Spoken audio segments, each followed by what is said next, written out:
Most people think of money as something solid: coins, bills, numbers on a screen, something stable, something that simply exists. But money has never been a physical thing with inherent value.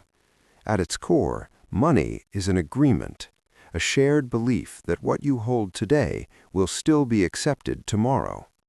Historically, money has taken many forms: shells, metal coins, paper notes, digital balances. What all of them have in common is not their material, but trust. Trust that others will accept them in exchange for goods and services. Trust that their purchasing power will not disappear overnight. Trust that the rules of the system will remain intact.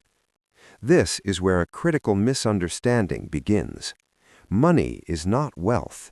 It is a claim on future wealth. It represents stored labor, time, and resources. And that claim only holds value as long as the system issuing it remains credible. The moment confidence weakens, money begins to fail. This is why money is never truly neutral. It is shaped by politics, institutions, and incentives. Whoever controls the monetary system has influence over how value is distributed across society and across time. And when that control is misused or stretched too far, the consequences are unavoidable. To understand why money always loses value, we must first accept this simple truth: money is not a permanent store of wealth. It is a fragile promise. And throughout history, that promise has been broken again and again. When people hear the word inflation, they usually think of higher prices. Groceries cost more. Rent goes up. Everyday life feels more expensive. But rising prices are not the cause of inflation. They are the symptom. At its core, inflation is a monetary phenomenon. It happens when the supply of money grows faster than the supply of goods and services in the economy. When more units of currency are created without a corresponding increase in real production, each unit of money represents a smaller share of total value. The result is simple: money buys less. This idea is not controversial. It has been understood for centuries and formalized in economic theory. The relationship between money supply and purchasing power is consistent across time and cultures. Prices rise not because businesses suddenly become greedy, but because the measuring stick itself is being stretched. What makes inflation so deceptive is its gradual nature. Unlike taxes, which are visible and immediate, inflation works slowly. It erodes purchasing power quietly, year after year. Most people don't notice it happening in real time. They only feel it when their savings no longer go as far as they used to. And inflation rarely affects everyone equally. Those closest to the creation of new money, governments, banks, and large institutions, benefit first. They spend the new money before prices adjust. Everyone else receives it later, after prices have already risen. This is why inflation functions as a hidden transfer of wealth. Understanding inflation means recognizing that it is not a failure of markets, but a feature of modern monetary systems. Once money can be created without strict limits, long-term loss of purchasing power becomes inevitable. To understand why inflation persists, we have to look beyond money itself and examine debt. In modern economies, money and debt are inseparable. New money is not created in isolation. It is created through borrowing. Governments finance spending by issuing debt. Banks expand the money supply by issuing loans. Every new loan adds new currency into circulation, backed not by existing wealth, but by a promise of future repayment. This system works as long as economic growth keeps pace. When it doesn't, the imbalance becomes impossible to ignore. The problem is that debt has a mathematical limit. It grows exponentially, while real economic growth is constrained by productivity, resources, and time. When debts become too large to repay honestly, there are only three options: default, austerity, or inflation. History shows that inflation is almost always the chosen path. Inflation allows debt to be repaid with money that is worth less than when the debt was created. It reduces the real burden of obligations without requiring explicit defaults or unpopular tax increases. From a political perspective, it is the least visible solution. But this convenience comes at a cost. As debt expands, the incentive to weaken the currency grows stronger. The system becomes dependent on continuous monetary expansion to remain stable. Over time, inflation shifts from being a temporary tool to a permanent feature. This is why money systems based on perpetual debt inevitably lose purchasing power. Inflation is not an accident or a policy mistake. It is the pressure valve that keeps an over-leveraged system from collapsing all at once. Central banks are often presented as neutral guardians of stability. Their mission sounds reassuring: control inflation, stabilize markets, and protect the economy from shocks. In practice, their tools are far more limited than most people realize. Central banks do not create real wealth, they manage liquidity. By adjusting interest rates and expanding or contracting the money supply, they attempt to influence borrowing, spending, and investment. These tools can smooth short-term crises, but they cannot eliminate the underlying pressures created by debt and monetary expansion. When interest rates are lowered, borrowing becomes cheaper. This encourages growth, but also fuels asset bubbles and additional debt. When rates are raised, inflation may slow, but financial stress increases. Every intervention creates trade-offs, and over time, those trade-offs compound. To avoid collapse during major crises, central banks increasingly rely on extraordinary measures. Quantitative easing, emergency lending, and balance sheet expansion inject massive amounts of new money into the system. These actions stabilize markets temporarily, but they also weaken the currency over the long term.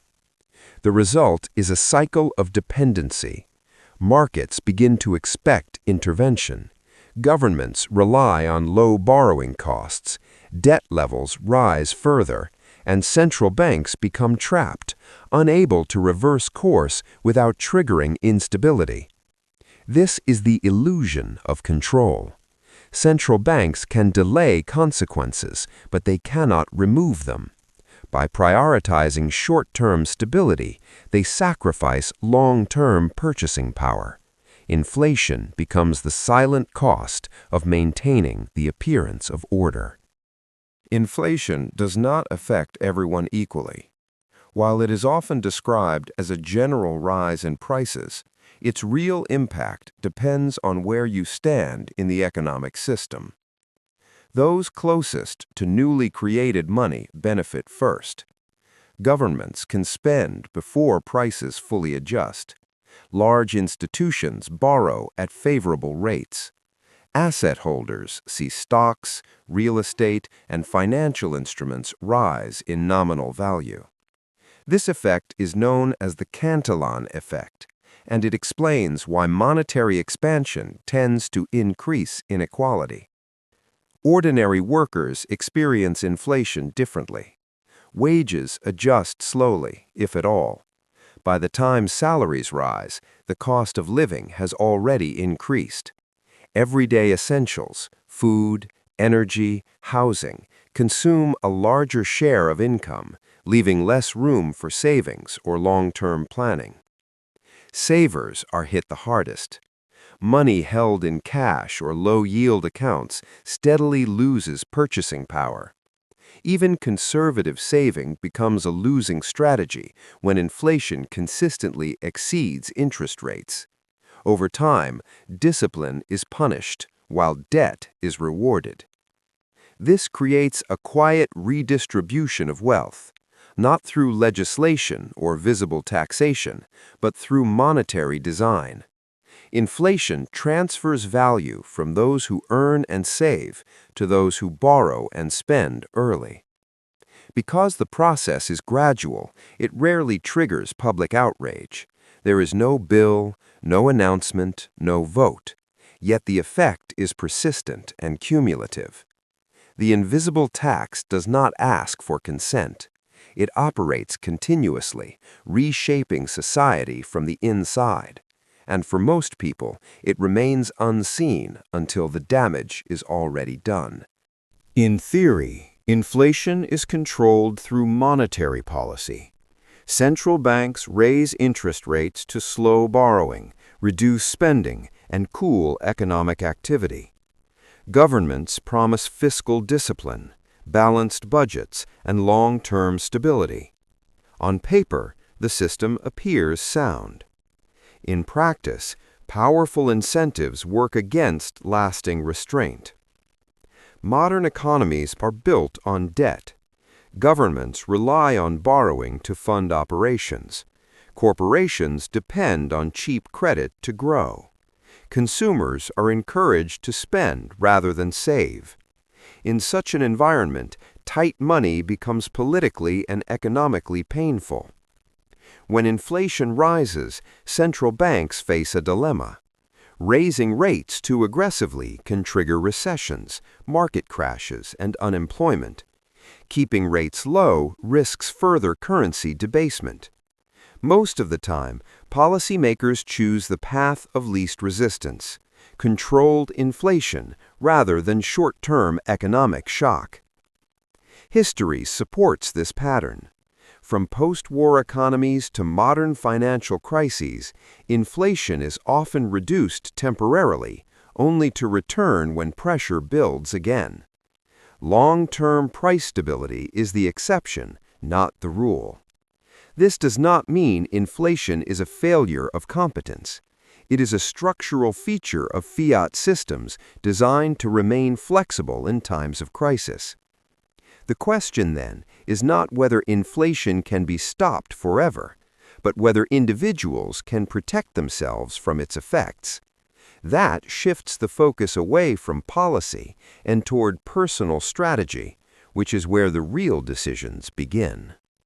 Throughout history, people have always searched for ways to protect their wealth when money lost value. While empires changed and currencies failed, certain patterns repeated again and again. One of the oldest strategies was holding scarce assets. Gold and silver emerged naturally because they were rare, durable, divisible, and widely accepted.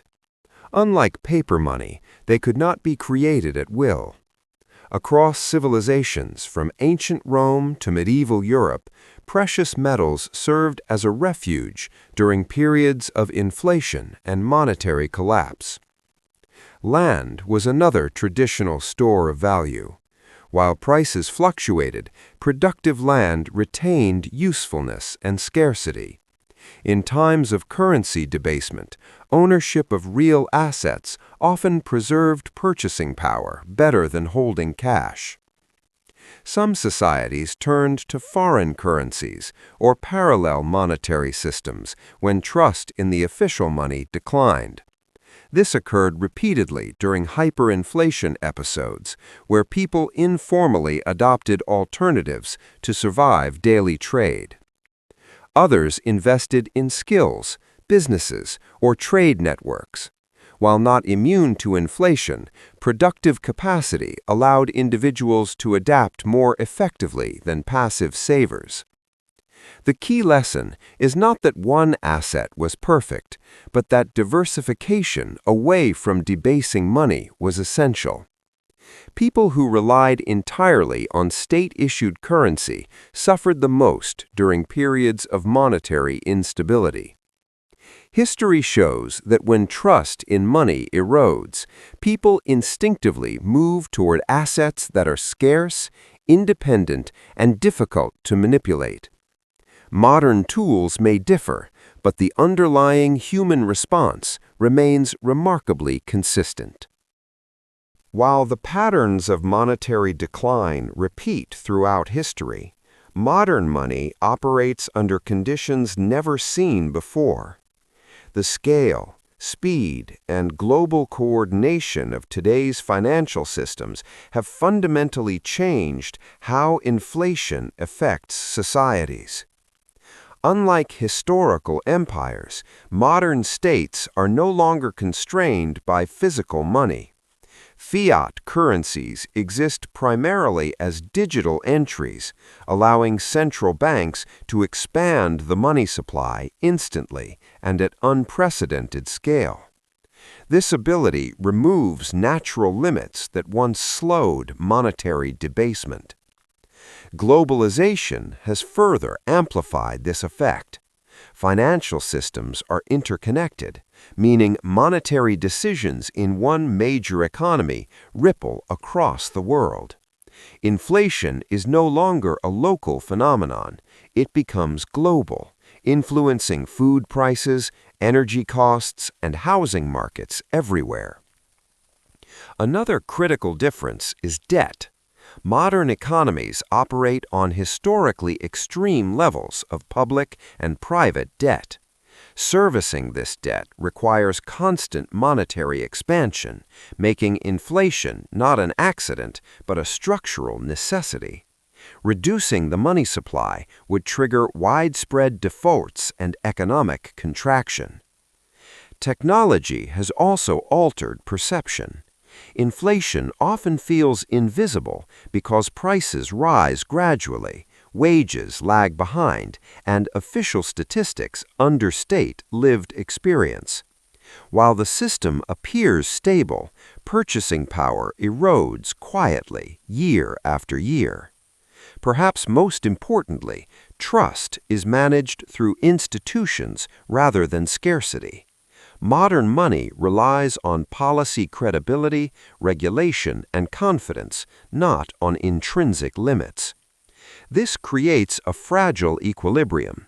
As long as trust holds, the system functions, but when confidence weakens, the absence of hard constraints becomes painfully visible. Understanding these differences is essential to recognizing why modern inflation is persistent and why traditional savings strategies struggle to keep up. Inflation does more than raise prices.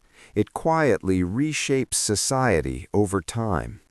Its most significant effects are not immediate, but cumulative, altering behavior, incentives, and social structures across generations. One of the most profound consequences is the erosion of savings.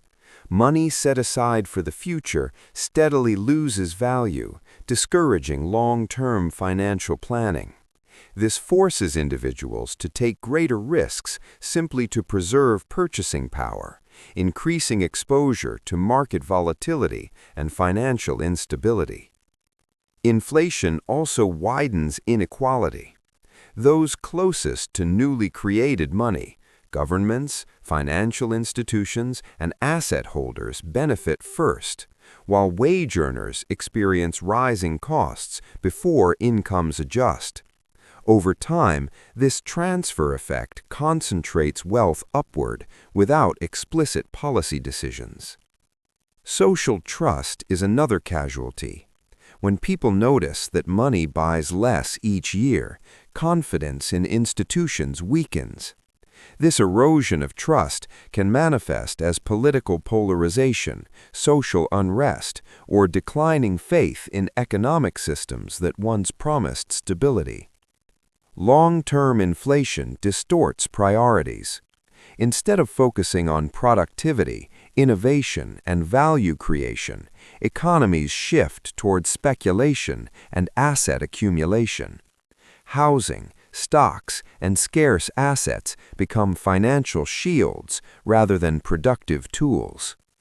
Perhaps most damaging is the psychological impact.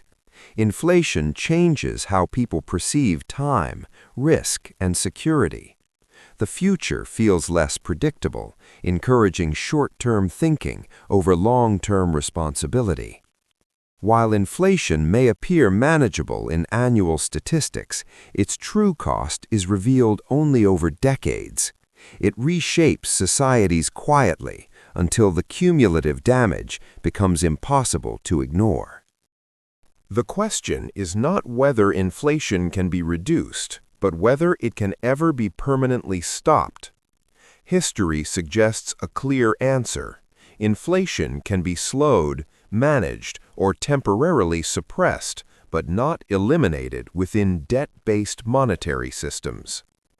Central banks use tools such as interest rate adjustments, balance sheet reductions, and regulatory controls to influence inflation. These mechanisms can cool demand and stabilize prices in the short term. However, they do not remove the underlying structural causes: expanding debt, political incentives, and reliance on money creation to sustain economic growth. Modern economies are built on credit. Governments borrow to fund social systems, infrastructure, and crisis responses. Corporations rely on cheap capital to expand. Households depend on loans for housing and consumption. In such an environment, sustained deflation would trigger widespread defaults and economic contraction, making it politically and socially unacceptable. As a result, central banks face a constraint. They must balance inflation against financial stability. Tightening policy too aggressively risks recession and systemic collapse. Loosening policy preserves stability but gradually devalues money. This creates a recurring cycle. Inflation rises, policy tightens, growth slows, intervention resumes, and inflation returns. The system does not aim for zero inflation, it aims for controllable inflation. Some monetary frameworks, such as commodity-backed or algorithmically fixed supply systems, attempt to limit this dynamic. However, these models struggle to coexist with modern political and fiscal realities.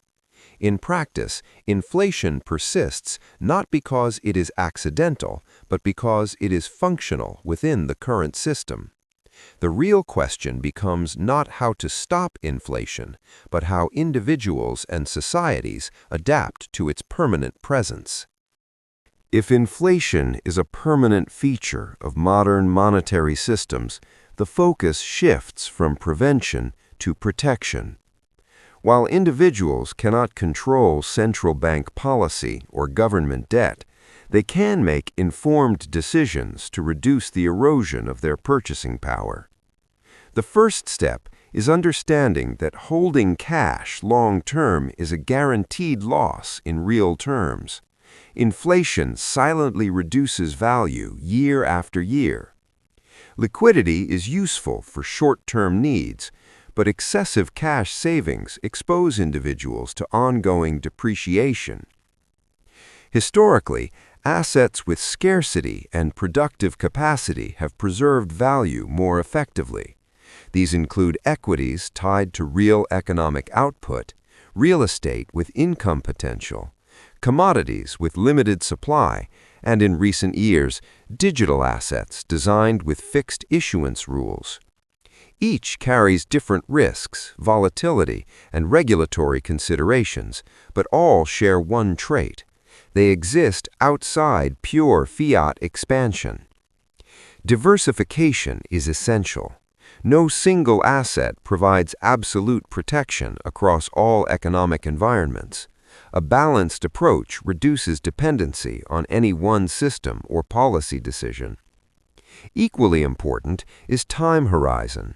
Inflation compounds slowly but relentlessly.